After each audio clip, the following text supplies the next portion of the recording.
am the word that spoke and light was made. I am the seed that died to be reborn. Hello, friends, and welcome. My name is Mike Newman. I'm Executive Director of the Hymn Society in the United States and Canada.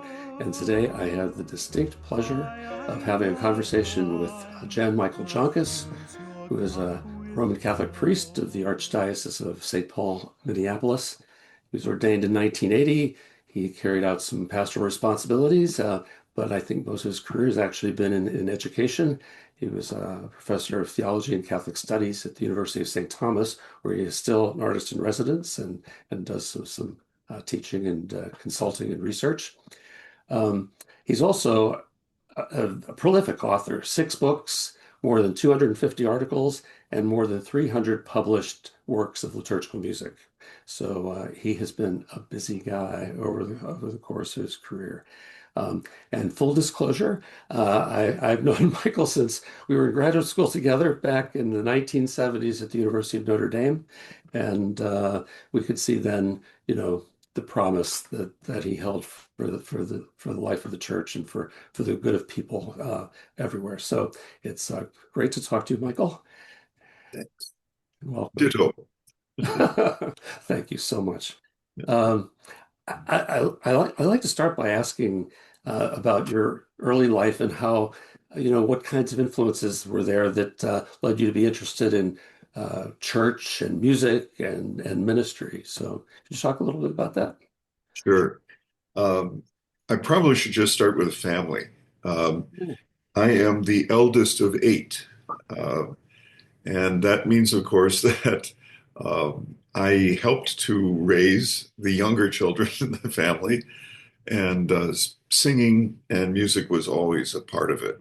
My mom was actually a lyric soprano who pretty much gave up her career in order to raise the family, but she also was the transcriber for the pathology department in Hennepin County. Which means, of course, that I grew up hearing the body was opened with the usual Y-shaped incision. So that's not particularly musical, but it does make you think about death right away.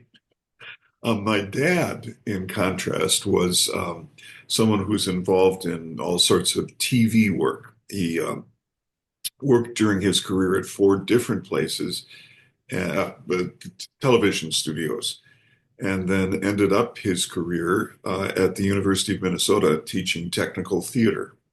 So both folks were involved in music performance. And my dad was much more a visual artist, my mom much more the musical artist. So that's family background. Do you want me to go into the more formal stuff? Yeah, like when you were in grade school and stuff, did you get involved? Oh yes, and I still go back to that grade school experience. I was able to get piano lessons from the sister who was in charge of the music program at my grade school, and to this day I bless Sister Stanley. That's how we knew her. She, I think, has returned to her original name, but she somehow, I think, figured out that I might be interested in musical composition. So rather than the normal John Thompson books, which almost everybody else used to learn piano, she put me on Bela Bartok's Mikrokosmos.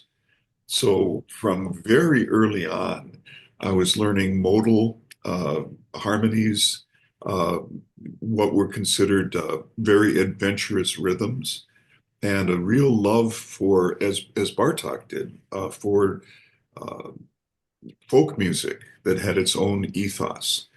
Now, it's at the same time, of course, that I'm also learning chant, Gregorian chant, because that was part of our regular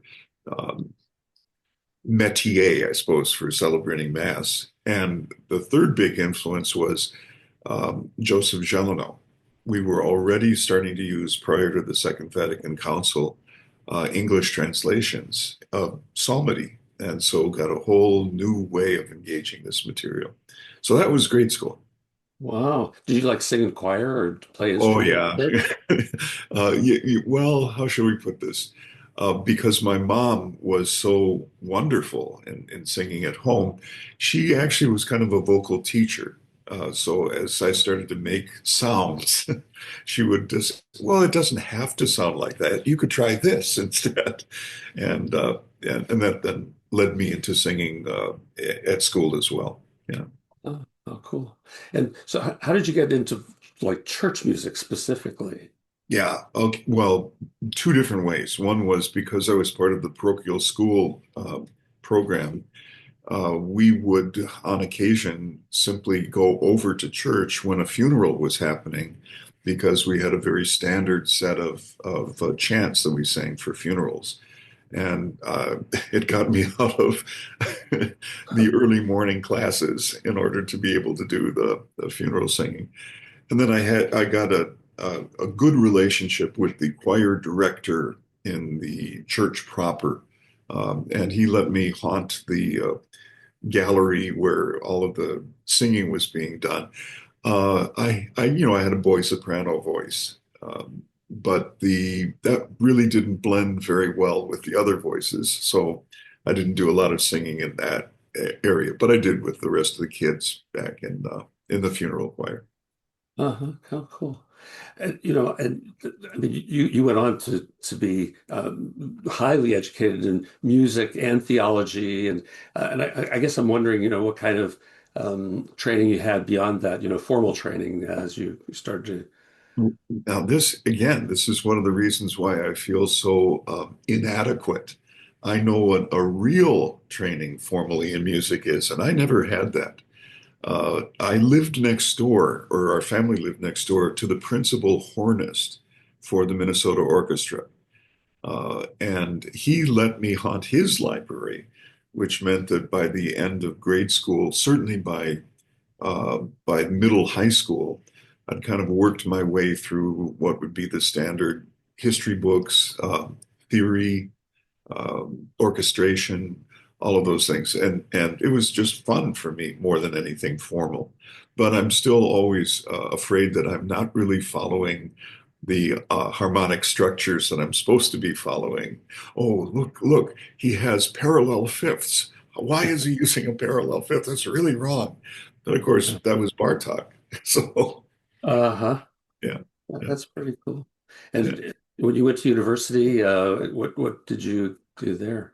Right. At university, and this again, this is kind of the weird part in my family values, because I knew I loved music and it was really fun to be teaching myself. I became an English major. Why would I waste my time in the formal study of this when I'm going to be really looking at some other stuff? And in my day, English major meant that you could study nearly everything because you're dealing with language and linguistics, and that led you into whatever direction you wanted to. Because I was also in high school seminary and then college seminary, so philosophy and theology were part of the required materials anyway. So, Oh, wow, how cool.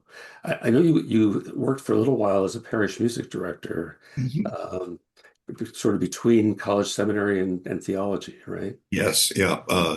I, uh, I'm not sure I should say this out loud, but as long as I'm not being quoted, it's okay. At the end of my 4 years of college, so I now have a BA, and I'd been studying honestly to become a priest. And it was very clear to me at that stage that priests were maggots, basically feeding off the body of a dying church, and that's the last thing I wanted to be. So, you know, so I completely leave the seminary setting, but still have a deep church connection. So I worked as a liturgy and music director at a suburban parish in the Twin Cities area for about 3 years. And then again, I think partially due to God's providence, people at that parish began to tell me, we trust the way you think, we trust the way you pray, we trust the way you sing. Maybe you should look back and see whether or not you are really called to priesthood. So And that was the little hiatus. Yeah. Yeah, we know what happened then, right? So, Yeah, you have four more years of formal study and then ordination, right? but that was also the period when you started to write and publish music, right? Right. And that actually started well, it started in high school. Huh. Remember, this is now a high school seminary, and the Second Vatican Council had taken place. So we had to have a new repertoire and a repertoire in the vernacular rather than in Latin. So I just kind of naturally did that. And that was supported by the seminary faculty, but even more importantly, by my friends who were with me. And they were willing to try these new pieces and see if they worked or not. So, yeah. So But anyway, okay. there's the church kind of composer on one side, but I was still doing what I considered classical writing, sonatinas and that kind of stuff. Um, and that's continued during high school, but by college, I really wasn't doing that anymore. It was really church music. Interesting. And right after college, I think that's about the time I met you Right. at Notre Dame. And I can remember one evening we were having an event down at the lake, like a little cookout or something. I forget, maybe a 4th of July, and they were going to have night prayer. And I remember that you brought your guitar and led us in a song that you had written. I don't know, not too long before that. And we all were like so taken with that song, which turned out to be On Eagle's Wings. And I wonder if you could just say a little bit about that Sure. song and how that came about. Yeah. Um, and it's still vivid in my memory, actually. I was, as I mentioned, I had gone away from seminary, but I still have very good seminary friends. And one of them, Doug Hall from Omaha, was studying at Theological College in Washington, D.C. And I went out to visit him. And I remember we had a, wonderful dinner in Washington, came back to the dorm, and he had a phone call waiting for him saying that his father had just had a heart attack. And so, we talked and prayed that night, and then he flew home the next morning. And On Eagle's Wings was generated between that experience and then his dad's wake service. So it was actually first sung in Omaha as a way of trying to be of comfort to the family. Uh, so that's a kind of vivid memory for me. Wow. But most recently, Doug actually died maybe 2 years ago or 3 years ago. And I got to do the same thing, to sing for his wake service and to sing for his funeral as well. So that's a kind of full circle experience for me. That's a very powerful story. And, I think any of us who have ministered in Catholic parishes know that at funerals, that song is still widely sung and has the same kind of impact on people that it had on you and on your friends at the time. It's powerful, and I see it in lists. It 10 most loved songs in the English language, and there's On Eagle's Wings. And I wonder what that's like for you to have created something that's so embraced. Yeah. I honestly don't think about it very much. Uh, I'm aware of it, but I think one of the big blessings for me is within about 2 weeks of actually creating something, it has its own life. Hmm. It's on its own, and I don't even have a sense of ownership for it. It's out there. And what fascinates me is looking at how that particular song over time broke through all sorts of denominational barriers, cultural barriers.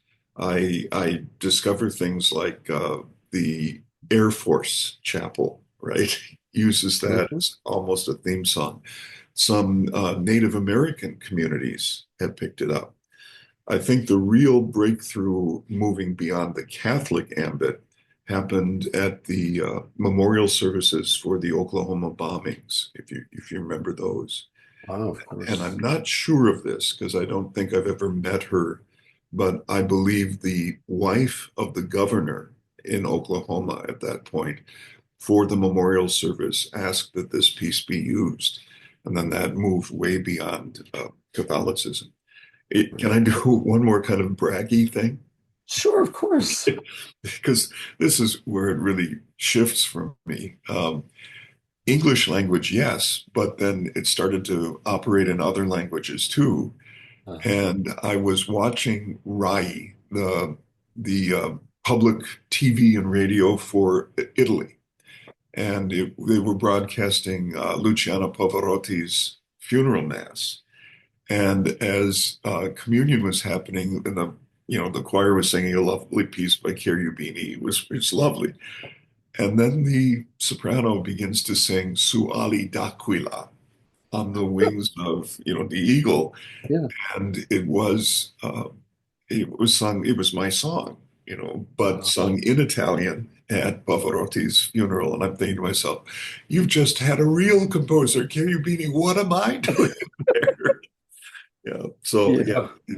it moves even beyond the English language, which is kind of fun too. That is so cool. And of course, when Joe Biden announced that he had claimed victory in the year 2020, he quoted that song rather extensively at that time too. So, wow, it certainly had a lot of impact, and it's And awesome. sometimes I think it may be the only song anyone will ever associate with me. But Well, that's not a bad thing. But no. yeah, But you do have over 300 published liturgical works of liturgical music. So let's talk about that. So, what have been the influences on you to create the things you've created over the years, those many pieces? yeah, honestly they're kind of all over the map. If there's anything that influenced, it's probably my sense of the need that the church had for congregational singing. Um, I'm old enough now at 73 to have experienced Roman Catholicism prior to the Second Vatican Council with a beautiful chant heritage, other language than English, but a beautiful chant heritage, and then polyphony. Um, Interestingly enough, because I also am from Minnesota, the Lutheran heritage kind of went over denominational lines. So a lot of congregational hymnody was part of it. Um, but that once we had to move into a vernacular, there was just the need to write all sorts of music in other styles. Yeah, have I answered what you were asking? Yeah, I mean, yeah, but maybe we could talk about it a little more. I just was wondering the kinds of things you've created. What have been your most interesting and most Oh, significant yeah. creation? Well, again, the influence I would point to three European folks. I already mentioned Joseph Genano, Mm. and Genano's psalmody was terribly influential for me. Lucian Dess was very important in that period of doing choral singing, interestingly, but so influenced by chant heritage that it was not metrical. And the freedom that's granted by that was just a great influence. Intellectually, it was probably the duo of Hube Oosterhuis and Bernard Hoybers. And I'm not sure I'm ever pronouncing their names No. correct, but a Dutch duo of a poet and a wonderful musician, and the freedom that they had to create really kind of cutting edge material. So they were highly influential. But then, as I mentioned, you know, Bernstein, Sondheim, Vaughan Williams, the kind of standard people that you would think you'd be listening to.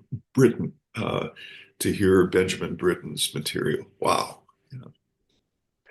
You mentioned the intellectual influences, and I kind of want to kind of take a little detour over to your career as a scholar, and so you've had the I mean, you're sort of unique in a way because you've been a composer and a scholar of liturgical music. And can you talk about the intersection of those two paths? Well, I haven't thought about it that much, but they come from different areas. I'll put it that way. The creative material is scholarly in the sense that I have studied a lot of the history, uh, but I'm not when I'm actually creating. That's not primarily a scholarly activity. But scholarly activity is then to reflect on it. Creation's taken place, and where do you put it in the history of development, etc., um, and what works and what doesn't work. Um, I learned fairly early that a piece I really loved that was in 7/8 and moved a one semitone up every time we came back to the repetition of the melody. That was really fun to write, but it never really took off. Partially because it was just too hard for people to do the harmonic underpinning, and then secondly because 7/8 was not a a rhythmic pattern that many congregations felt useful in singing. So Right, yeah, right. You bring together a lot of different strands. I mean, you mentioned earlier being an English major, and I know that you did a lot of work in linguistic aspects of worship. I know that's been one of your scholarly interests, and I wonder how that's affected your work, and how how what that's all about. sure. The fun part, my doctoral work was primarily in semiotics. And I know that is such an esoteric term.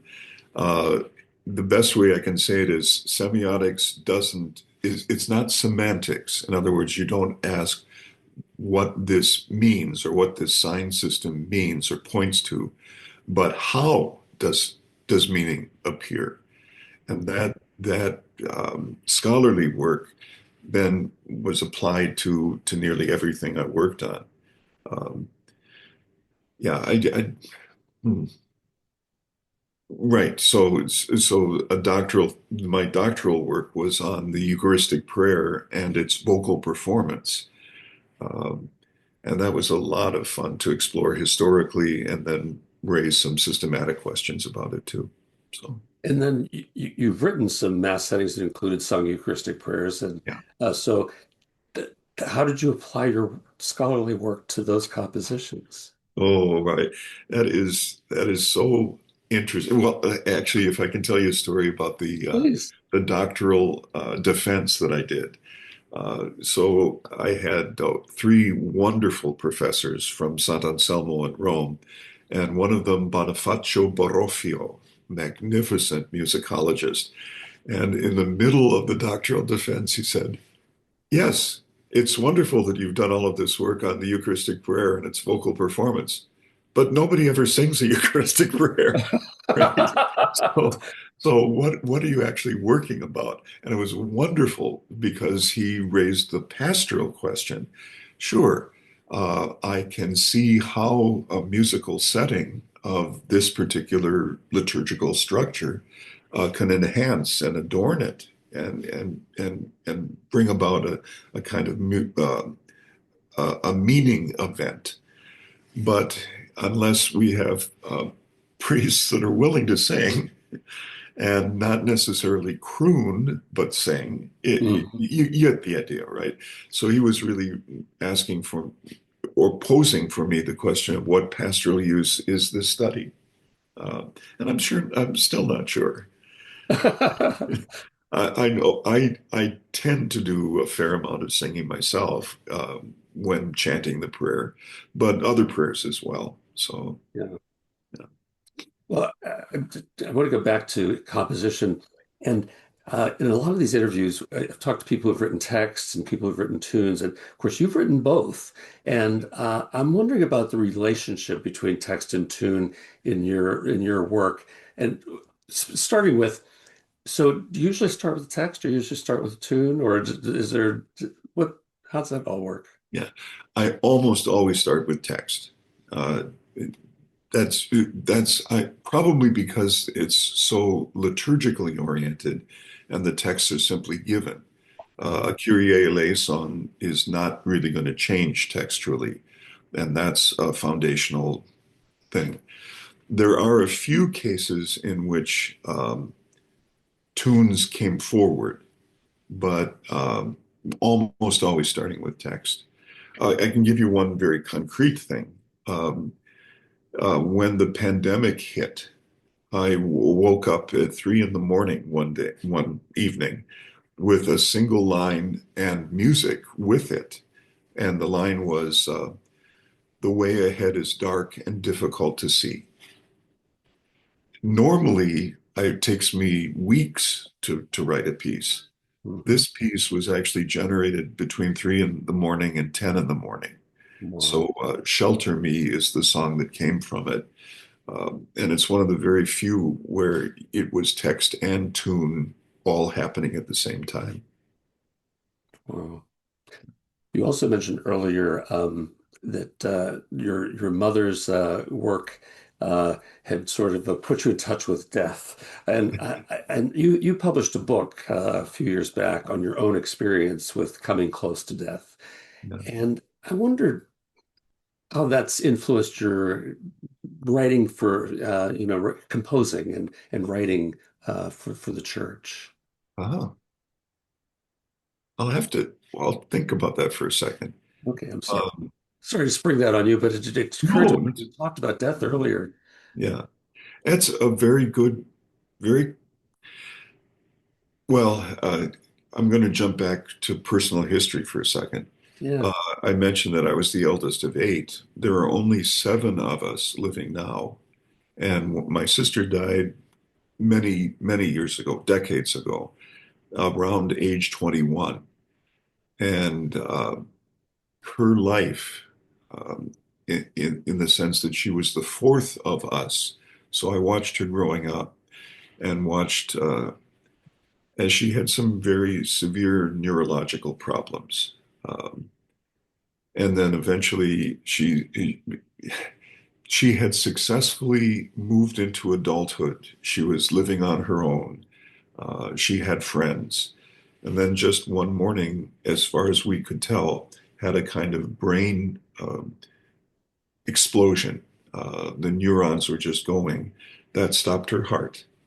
No real warning about it, no sense that we could have even prepared for it. So that, I think, had a very profound effect. How you grapple with loss, and how faith helps in all of that. But it's also utterly mysterious. Um, is this happening? I don't know if this is helping on. It is. I mean, I think, your musical compositions do reflect a certain depth, a certain gravitas that puts people, that allows people sort of to get in touch with those kinds of deep mysteries in their lives. And I can't help but think that it's a reflection of your own experience and willingness to let your experience inform your writing. Yeah, I wouldn't be surprised at that. I think it probably does. It's not something I reflect a lot about. Uh, I have been extremely lucky. You made mention of the fact I had Guillain-Barré syndrome, which meant that I was pretty much paralyzed for about 3 months, living at Mayo Clinic. Um, at the absolute worst, I could still blink one eye. And because I could do that, I could still communicate. My friends would come in and say, first part of the alphabet or second part. And if you blink then they'd start NOPQR, and you'd spell out stuff that way. Um, Coming that close to either to locked in syndrome, which I never experienced, or death itself, makes you change your perspectives, perhaps. Um, Yeah. what I do know is it's really changed my pastoral life as a priest. The fact that I couldn't communicate easily means that I'm now much more willing to spend a fair amount of time with folks who cannot communicate well. Uh, that's okay. Wow, I'm going on too long. No, you're not. And excuse me, I'm being too personal. I mean, if there's something you don't want to talk about, please feel free to say that. Yeah. But now that you talked about mentioned your life as a priest, maybe we could talk about that a little bit too. So how does being a priest who's also a scholar and a composer and a musician, how has that all worked together? I'm not sure it does. No, Okay. I have been extremely lucky because I've been my first 4 years as a priest were typical. I was an associate pastor in a parish on the east side of St. Paul with a wonderful, wonderful pastor, and learned a lot of stuff about how important it is to simply be with people at times of great jubilance, but also times of great breakdown. Then I got assigned to a Newman Center as an education person, and that meant working with faculty and students at the University of Minnesota.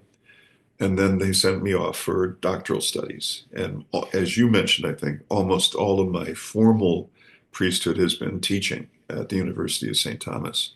But then also other places, Notre Dame, St. John's, Collegeville, did some teaching, even got to teach in Rome itself. So that educational framework is really important.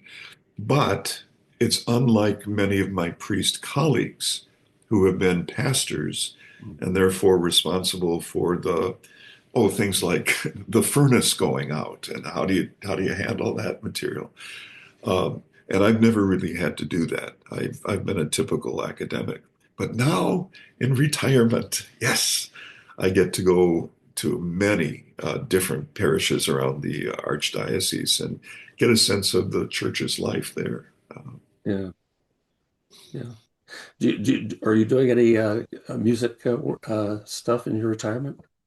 Oh, this is also, what a great question. This is fun.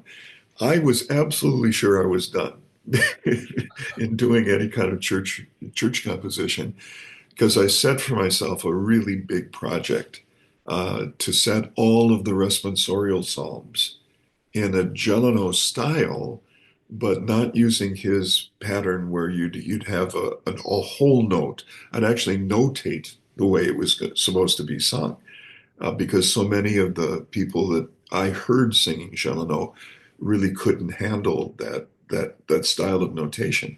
So speech rhythms, etc. And I thought I was done because I had said all of the responsorial psalms for the 3 year cycle for Sundays and solemnities. And lo and behold, one of my friends asked, well, actually, his music director asked if I would write a piece for his 50th anniversary, ordination anniversary, which is going to come up in about a year. So I worked on that. And then very recently, the Catholic Community Foundation asked me to write a piece for their legacy group. And that's the latest one. If I can say for a second, they are a wonderful philanthropic organization, but I spent a lot of time trying to figure out what text I could use to celebrate their philanthropy, their response to God's grace in their lives. And I knew I didn't want to say, "Thank you, God, you gave us a lot of money." Wow. That didn't seem to be exactly what the hymn should be about. And then I found First Chronicles, where David is handing over all of his creative work in building the temple to Solomon, his son, and that seemed to me utterly appropriate for this piece. So that's been the latest one I've done. So That's really cool.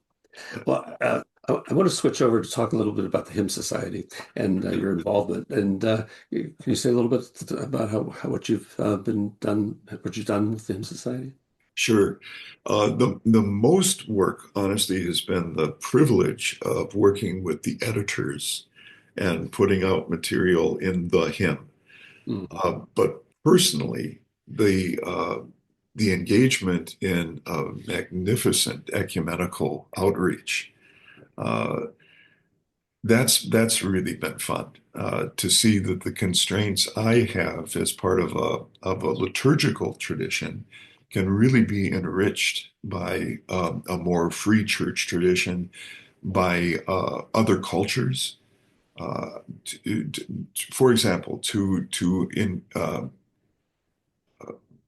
have exchanges with Adam Tice, absolutely fantastic. But his perspectives are not what you'd expect from a typical Roman Catholic. Wonderful. Mary Louise Bringle, I mean, multiple folks that were really, really powerful and influential in my thinking. So that's been a big thing.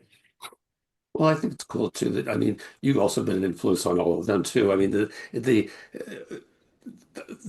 cool thing about the Hymn Society is you bring together all these people that ordinarily would never be in the same room talking to each other, and the collegiality that exists is just unparalleled. I don't know. I've never Absolutely. been in another setting where it's been so lively and Right. impactful.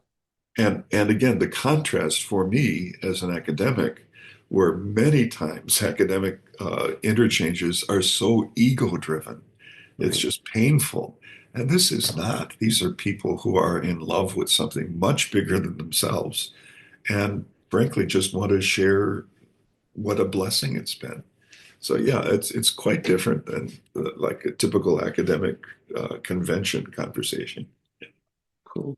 I forgot to mention this earlier, but if anybody would like to make a comment or ask a question, you can put your questions in the Q&A, which I see there is one, and your comments in the chat. One person wanted to ask about what was that 7/8 piece you were referring to earlier? All the ends of the earth has seen the saving power of God. I It's see. that 1 2 1 2 1 2 3 1 2 1 2 1 2 3. Yeah. I see. And then raising half, you say half tone. Yes. Yeah. Wow, that I can see the challenge involved there. Yeah, Robin Knowles Wallace, with whom you worked on the hymn, says, "Hooray for your work in and on the hymn." Oh, kind. Yes. Yeah. By the way, I don't know if you know this, and I don't know if other people know this as well, but the journal is going to be changing its name.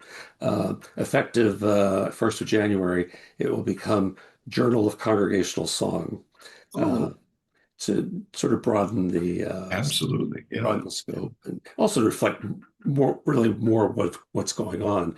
I mean, now you've written a lot of liturgical compositions, but they would not all be called hymns by any stretch of the Right. imagination, right? Right. But you talked about um, your interest in congregational singing, and you sort of have a unique perspective, having come on the scene shortly after Vatican II, and helping to fill the void that needed to be filled at that time. How do you think that's going, by the way? The congregational singing project in liturgical renewal. Yeah. I'm absolutely fascinated by it. How is it going? Well, I think it's going the way it kind of always does. There are some congregations that are absolutely at the cutting edge of these movements. On the other hand, there are some people for whom singing is seen as a detriment. And why can't we just say these words and we'll get out of Mass a lot quicker, right? So to have that breadth operating, I think the most interesting thing that I see for Catholics in the United States is the shifting underlying language. So there are some composers, Tony Alonso would be an example, Bob Hurd would be another example, where bilingual writing of American English and then Spanish is almost normative for them. And then watching how that is shifting as the demographics of Catholics in the United States are also changing. That to me is fascinating. Yeah, interesting. Yeah. Well, we're almost out of time, and I don't see any other questions. So I did want to ask one last question, which is, what would be your fondest hope for the Hymn Society as we move ahead? It's dual, to tell you the truth. On the one hand, that you continue, or we continue, to be a really ecumenical grouping. The un the un what the unpresent voices are always concerns for me. I have heard from some folks that, for example, shape note singing and the secular connotations for that, uh, and seeing how that then interacts with our material, African American singing. I mean, I'm not saying this well, but my hopes are that it would continue, but then keep expanding. Who are the voices at the table? Right. I think that's a great point to be made, and something we're always trying to keep in mind as we look to the future. Like who's not here, Who's and not here? Right. why is that the case, and how do we redress that, and how do we open lines of dialogue and communication with everybody? Yeah. And something as simple as the move within the Roman Catholic tradition post-Vatican II into folk music, quote unquote, really popular folk music, which is a almost contradiction in terms, but acoustic accompaniment and gradually becoming more and more sophisticated harmonically. And then what we're experiencing now is that's the old music, and some praise and worship music has become much more au courant within at least some parts of American Roman Catholicism. And that's an electrified accompaniment. So the timbres are different, the rhythms are different, and how having control of the microphone, does that help congregational singing? Does it fight with congregation? You get the idea. Totally. Yeah. Yeah. So, yeah, and it seems to me the Hymn Society is exactly the kind of place where those kinds of fertile interactions can take place. Well, thank you, Michael. And thank you for a really delightful conversation. I really am just so grateful to you. And somebody put in the chat how grateful we are for the work that you've done, the things you've created, the gifts that you've given to the church to help us all to sing. Thank you so much. Well, you are too kind. Thanks. No, but the kind, actually. Thank you so much. And thanks, everybody, for being with us today. I look forward to seeing you back here. Next month, we're having Mary Frances Reza. So that should be a great conversation also. We wish all of you a very Merry Christmas, and look forward to seeing you next time. Thanks, Michael. Bye-bye. Bye-bye.